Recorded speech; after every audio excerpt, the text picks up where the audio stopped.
మధు. ప్రముఖ కథానాయిక సమంత తన దృష్టిలో విజయం అంటే స్వేచ్ఛను పొందడమేనని అన్నారు. గతంతో పోలిస్తే ప్రస్తుతం మరింత ఎక్కువ విజయాన్ని సొంతం చేసుకుంటున్నట్టు భావిస్తున్నానని తెలిపారు. దాదాపు 2 ఏళ్ల విరామం అనంతరం సినిమాల్లో తన ప్రయాణం, వ్యక్తిగత ఎదుగుదల గురించి ఇటీవల ఓ ఇంటర్వ్యూలో ఆమె పలు ఆసక్తికర విషయాలు పంచుకున్నారు.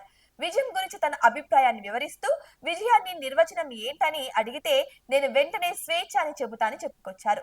నిరంతరం అభివృద్ధి చెందడం, పరిణితి సాధించడం, దేనికి బందీగా ఉండకపోవడమే నా దృష్టిలో నిజమైన స్వేచ్ఛ అని చెప్పుకొచ్చారు. అదే అసలైన విజయం అని సమంత పేర్కొన్నారు. గత 2 ఏళ్లుగా తన సినిమా ఏది విడుదల కాకపోయినా ఈ విరామం సమయంలో తాను ఎంతో స్వేచ్ఛగా ఉన్నానని ఆమె చెప్పుకొచ్చారు. బహుశా నా చుట్టూ ఉన్నవారు గతంతో పోలిస్తే నేను ఇప్పుడు విజయం సాధించలేదని అనుకోవచ్చు. కానీ నా వ్యక్తిగత దృష్టిలో మాత్రం నేను గతం కంటే ఎక్కువ సక్సెస్ఫుల్ గా ఉన్నాను.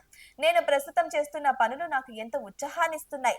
వాటిని పూర్తి చేయడం కోసం ప్రతిరోజు ఎంతో ఆనందంగా నిద్రలేస్తున్నానని సమంత చెప్పుకొచ్చారు. సినిమాల విషయానికి వస్తే సమంత పూర్తి స్థాయి ప్రధాన పాత్రల్లో కనిపించి దాదాపు 2 ఏళ్లు కావస్తుంది.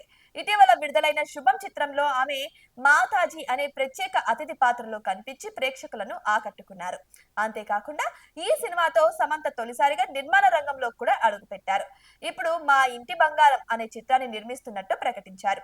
ఈ సినిమా షూటింగ్ ఈ నెలలోనే ప్రారంభం కానుందని ప్రచారం జరుగుతుంది.